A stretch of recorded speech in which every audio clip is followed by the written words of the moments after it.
Hello there. So today is Wednesday, September 18th, 2019, and my name is Mitchell Meyers, and I have the honor and privilege to interview Michael Gallant. Hello, Mitchell. Hello, Michael. Good afternoon. So just some general information. Can you tell us your full name? My name is Michael Gallant. And why did your parents select this name, Michael, for you? It was for my grandfather, Max, and my mom thought that the name Michael was too pretty to spoil with a middle name, so that's why I do not have a middle name. Very nice. So tell us when and where you were born. I was born at St. Paul Hospital on September 4th, 1950 in Dallas, Texas. And how did your family come to live in Dallas, Texas? Let me go back to the 40s when my family lived in Lynbrook on Long Island. And my father had a grocery store with his brother. This is the story that my mother tells me, because I wasn't around then.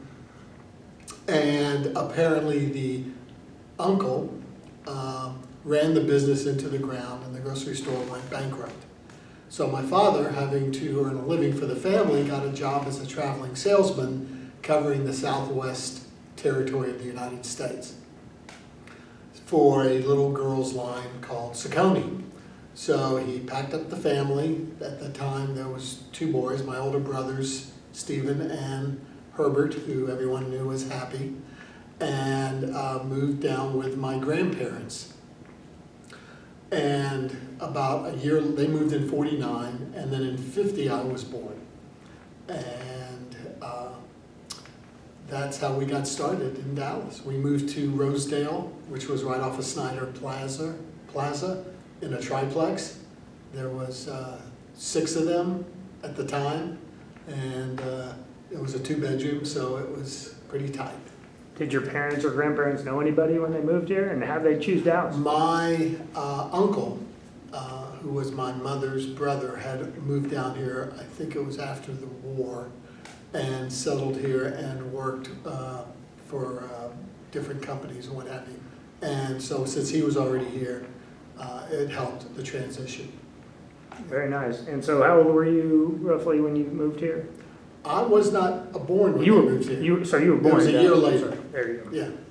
Okay, and tell me a little bit about your brothers growing up. They were older brothers, so tell me a little bit about them as you grew My up. brother Stephen was 9 years older than me, and he we lived in University Park, and he went to Highland Park High School. From there, he went to UT Arlington, where he also played football. And then after that, he got a job working for Sanger Harris in their management training program. And they moved him all over the country, and he ended up in Philadelphia, where he had 4 children. His wife he met here in Dallas, Gloria, who was also a transplant from New York. And then, unfortunately, when he was 58, he passed away from complications of diabetes. And but when he died, he was very successful. He was an executive merchandise vice president for John Wanamaker in Philadelphia, and they led a good life. My other brother, Herbert Ralph Gallant, who everyone called Happy, his life was not so easy because Happy had a port wine birthmark that covered one side of his face and down his neck. And obviously you can imagine for a young child that is very stressful and hard to deal with. So he was always struggling in life, if you will, both socially and in his careers and what have you. Happy did end up marrying Merle Goldberg, who has been at the JCC for years. They had 2 children, Jennifer, who was born a dwarf, and Heather. And when Jennifer was 21 years old, she died from complications of dwarfism.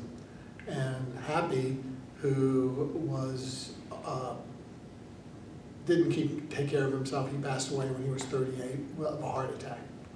And that's when his wife Merle came to work at the JCC and has been taking care of the little kids at the JCC since then, which has been almost 30 years, I think. Yeah. Thanks for sharing that, Mike. Sure. So tell me about your parents, just a little bit about your parents when growing up here in Dallas, when you were growing up. There's a story for you. So when I was 1 year old, my father died of a rheumatic heart. Once again, this is the story that my mother tells me. And so we were down here in Dallas, in the hinterlands, if you will, not knowing how we were going to provide, Mom was going to provide for the family. So she convinced my father's bosses at Saucony to allow her to represent them in the Southwest. So she became the first woman traveling salesman, if you will, here in the Southwest. Traveled all over to Arkansas, Oklahoma, Louisiana, Texas, and made a living. And it was because her grandparents moved down with us, she was able to travel, and they would raise us boys, us three boys, if you will, and they looked after us and took care of us. They were my immigrant grandparents who talked like this and spoke Yiddish most of the time, and so most of the time when they were yelling at us, we didn't know what they were saying, but you knew when they were mad. And when I was 9 years old, my mom married Ben Elkins, who she had met, he was also a traveling salesman, and she met him on the road. And so then when they got married in 1959, they then started to travel together. And it was it was a wonderful time. And he was a very fun-loving, full of life kind of a guy. He played violin for the St. Louis Symphony Orchestra. He had his own band. He played for the USO during the war. And just like I said, he was a real bon vivant. But tragically, he passed away in '65, which was only 6 years after my mom married him. I was 15. So my mom decided that was enough of traveling on the road. Certainly she didn't want to do it anymore by herself. So she got a job as the bridal consultant and buyer for Sanger Harris, and then worked there for the next 30 years as their bridal buyer. And never remarried, and that was her life. She was pretty tough. So when she passed away when she was 94, she had to bury 2 husbands, 2 sons, and a grandchild. And I don't wish that on anybody. Yeah, neither do I. Yeah. Tell me, where did you go to elementary school? I started out at University Park Elementary School, and then when Ben married my mom, we moved out here to North Haven Road, and then went to John J. Pershing. I was in the first graduating class for this brand new elementary school, which back then, this was far north Dallas. Yeah. Yeah. So. Were you religious? Your mom and your family religious growing up? And when you got to Pershing, were you very religious? No, we weren't. We weren't very religious. I went to Hebrew school 3 days a week, and I was bar mitzvah when I was 13. My grandfather went to shul every Saturday morning, and then he would get on a bus and he would go downtown to the girly pictures and spend his Saturday afternoons, as he called them, the girly pictures. That was your grandfather? This was my grandfather, yeah. But another really funny story about my grandfather was he was a tailor, and he got a job at a company that was a women's clothing manufacturer here called Nardis. And so the first year that he was there, the employers of Nardis gave everybody a Christmas ham. And, he didn't know what to do, and his English wasn't all that good, so my mom had to go down there and to explain to them, being Jewish, that we didn't keep ham in our house. And so they said, we apologize, we won't let it happen again. So the following year, again, everybody got a ham, but he got a turkey. And he looks at his bosses and he says, "What? No ham for me?" He wanted both of them. So, oh God. So at this time in your life, you're 12 or 13 years old. You've had your bar mitzvah. Did you have any heroes that you had growing up? Were they sports heroes or just? Well, I was really big into sports, and I was really big into baseball. And so Mickey Mantle, who lived here in Dallas, was a huge hero of mine. My stepfather, Ben, came from St. Louis, so I was a big fan of Stan Musial. And then in Dallas, we finally got the Dallas Cowboys, and me and a bunch of other kids would sell programs down at the Cotton Bowl for the SMU games and the Cowboy games, and we used to make, like, for SMU a nickel a program, and the Cowboys paid us 10 cents a program. But the best part was that once the game started, we were allowed to go into the stadium and sit wherever there was an empty seat. So we saw some very, very great football games, sitting on the 50-yard line. And that was a lot of fun. Yeah. Fantastic. Did you ever do that with us, Mitch? I didn't. No, I don't think I went down there. Yeah, I think you were too young back Yeah. then. But to get there and to make sure you got your programs, they would start handing them out at 6:30 in the morning, because they knew that all the kids had to get to school. But to get programs, you had to get out there at like 4 o'clock in the morning so you could get in line and make sure you got yours. So we used to go out there at 4 o'clock in the morning and play football in the parking lot until it was time to get our programs. That was fun. And so in junior high, where did you go to school? Went to Franklin Junior High, and It was called junior high back then, I guess. yes, it was. Okay. And that's when I joined AZA, and joined Kaplan AZA. And so I've heard about this thing called the Christmas Day Classic. That's probably a minor thing in your life, right? Just minor, yes. Can you tell us about it? Yeah. There was a whole group of us that loved to play football, and we would play tackle football.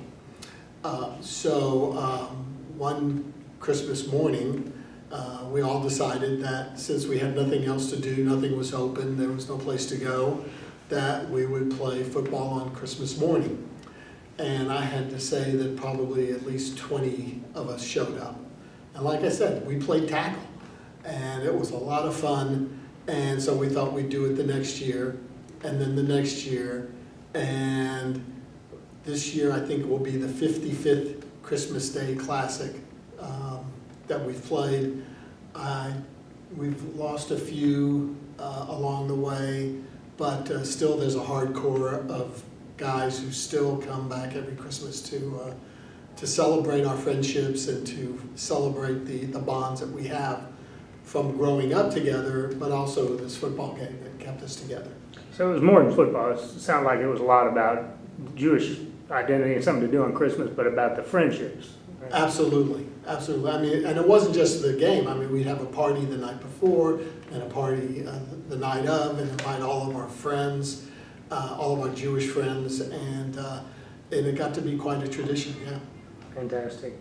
So tell me, where'd you go to high school? Went to Hillcrest High School, or back then, as they called it here in Dallas, Hebrew High, because that's where all the Jews in Dallas went to high school. And I say all, maybe there was 800, maybe there was about 600 of us in Jews, but we kind of dominated the school.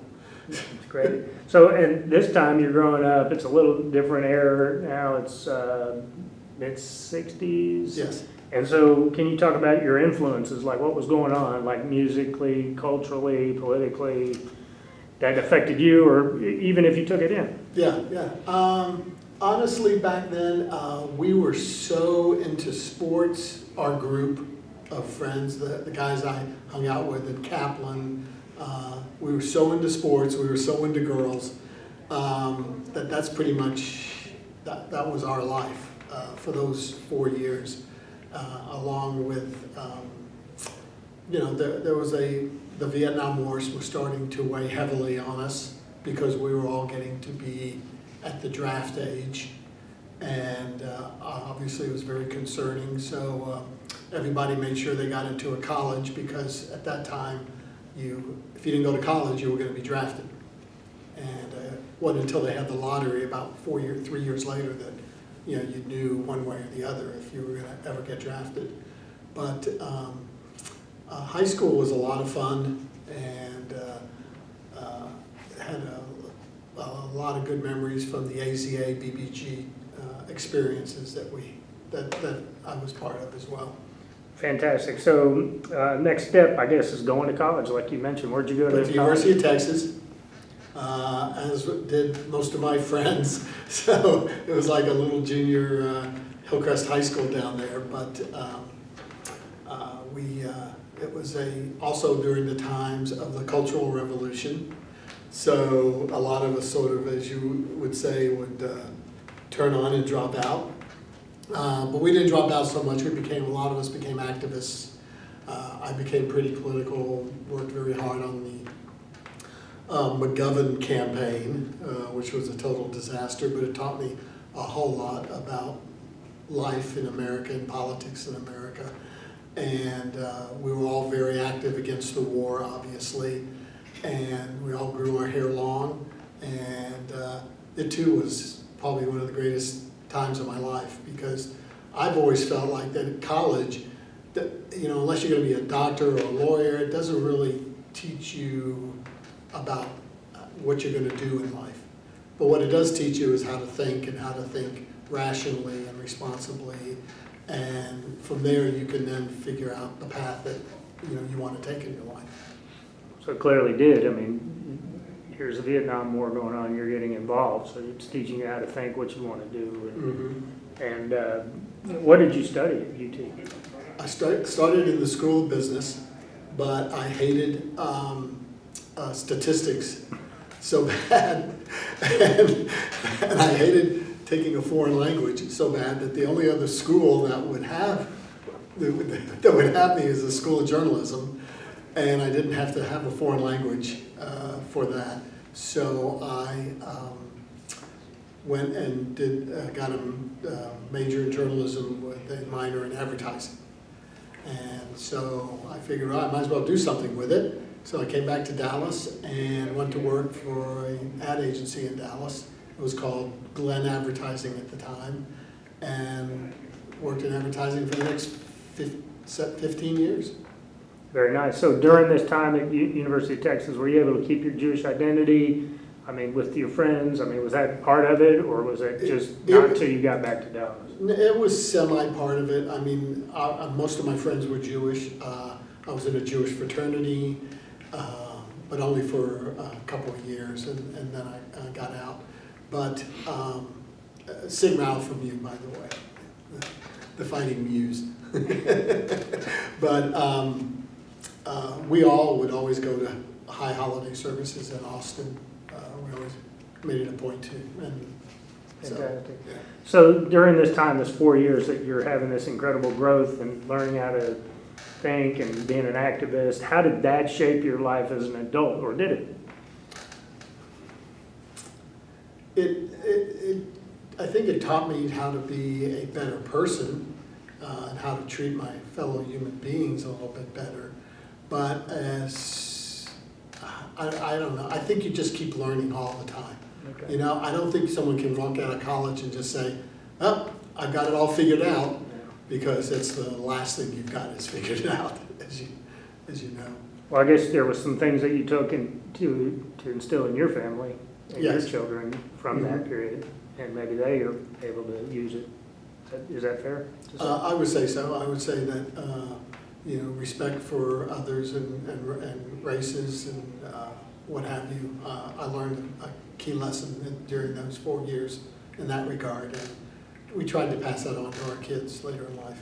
Okay, great. So now after college, you've moved back to Dallas, you've gone in the advertising business. Did you stay in that business or did you move into other businesses? No, I stayed in that business for about 15 years, and at the end of the 15th year, I was in a company called Stern Monroe. It was a mid-sized agency here in Dallas, and my a major client that I worked on, which was Trailways Bus Lines, got gobbled up by Greyhound Bus Lines. So our agency lost the account, and because of that, I lost my job. Now, this happened about 6 months after my first child was born, and I didn't know what I was going to do, but I went home and I told my wife, Ann, that I was never going to work for anybody else ever again because I didn't want to be put in a situation where someone else could control my fate. So I left the advertising business. My client, who was the director of marketing for Trailways, also lost his job. So he and I got together and went out and looked for a business to buy. And we found a company called Hillcrest High Fidelity, which was owned by two Jewish men, Jack Michelson and Arthur Rubin, two brother-in-laws actually. And they had owned it for like 40 years. It was at the time that I bought it, it was an audio-video retailer, and they sold records and what have you. So that was in 1987. We closed on the Wednesday after Black Monday of 1987 when the stock market crashed. So we figured, hey, all we can do is go, you know. But, and then I owned that business for about 17 years. And it was, we were very fortunate because right when we bought it, the digital age was just taking off. So we started, selling $1,000 compact disc players and Betamaxes and digital home theaters, and everybody wanted one. So it was a very golden time in my career, if you will. Fantastic. Anybody famous walk into that store? Yeah, one or two, yeah. You want to share with us, anybody? Well, Stevie Wonder came in, and he said he asked, he needed a little portable system because of what he was done, something he was doing in Dallas. So showed him this portable system, and he says, "Well, how does it sound?" And I turned around and I said, Stevie, I'm not about to tell you how something sounds. When did you hear it yourself? And so he appreciated that. He ended up buying it. And Ross Perot came into the store one day. He came running on his bicycle in his sweat gear. And he came in and he looked around, and none of my salespeople were waiting on him. And it was like I said to one guy, one of my salesmen, "Would you please go help this gentleman?" And he said, he just rode up on his bike. He's not going to buy anything. I said, "You idiot, that's Ross Perot." And he says, "What?" And all of a sudden he was all over him, obviously. Very nice. And you told us you got married, and your wife's name is Ann, but tell me a little bit about Ann. Oh, sure. Ann was, when I met her, she was in 1983. As a matter of fact, she and her girlfriend came to a pre-Christmas Day Classic party, which was at my friend Mark Shore's house, and that is where I met her. And I invited her to come the next night to the post party, which was at my house. And she came, and she never left. And so we got married in 1985. She, like I said, she was a journalist for the Dallas Times-Herald. And after several years there, she left and went to go work for the Dallas Observer, which was the weekly local paper here. And then after about 5 years there, she then went to work for the Wall Street Journal, where she worked for about 15 years. Very nice. And tell me her name, full name, and where she's from. Oh, sure. It was Ann Zimmerman Gallant. And she was born and raised in Hewlett, Long Island, New York. And the only reason I found her down here is because she took the job at the Dallas Times-Herald. And do y'all have children?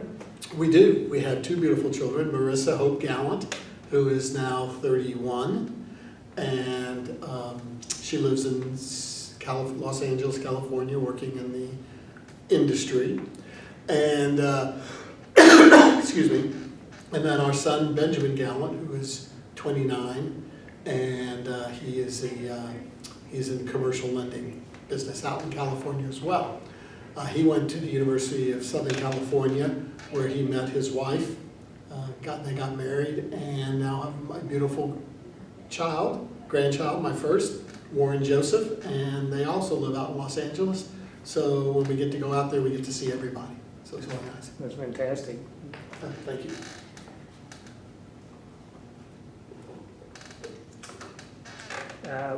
That's fantastic. So you get to see them often, your kids and your... We try as much as we can, yeah, every couple of months. And I know, have they played in this Christmas Day Classic also? Not only have they played, but my daughter, Marissa, was the most valuable player the first year that she played. She caught 2 touchdown passes from the immortal Mitch Meyers and led us to victory. And my son, I never let him live that down. Because he's never been MVP. That's fun. So can you tell us why you named them Ben and Marissa? You have that? Yeah, Marissa was named after Ann's father, Mortimer. And Marissa Hope was for my brother, Herbert. Benjamin was obviously named after my stepfather, Ben. And Reed was for for Ann's grandmother, Rachel. Fantastic. So we're just going to wind it down. A couple more questions, and Sure. Feel free to add anything you'd like. But so you have one grandchild, Warren. Yes. So what advice would you give to Warren if you could look into the camera and say anything you want, or tell me just as something interesting for him? Warren, first of all, let me apologize for the messed up state that the world is in. I'm sorry that we left you this mess, but I'm hoping that your generation can fix it. I ask you to be true to yourself, to follow your heart, and do what makes you the happiest. And keep the Gallant line going. Fantastic. Any advice you want to share with Ben and Marissa that you haven't already? Ben and Marissa, never chase after a bus, there'll always be another one. Stay out of a Ferrari or any small Italian car, and eat a nectarine. It's the best fruit you can buy. There you go. And finally, Mike, what kind of legacy do you want to leave for the next Jewish generation of young Jewish boys and girls out there? Just as general? I want you to know that you are respected in the world, that you do have a voice in what happens to this world, and I just hope that you find it and that you help to make it a better place. Well, that's great. And I want to thank you very much for sitting and giving the Dallas Jewish Historical Society this oral video presentation for generations to come. It's my pleasure. I'm sure this will be used for a lot of insomnia Jewish patients in the coming years. Anything you want to add? No, thanks. Okay, thank you.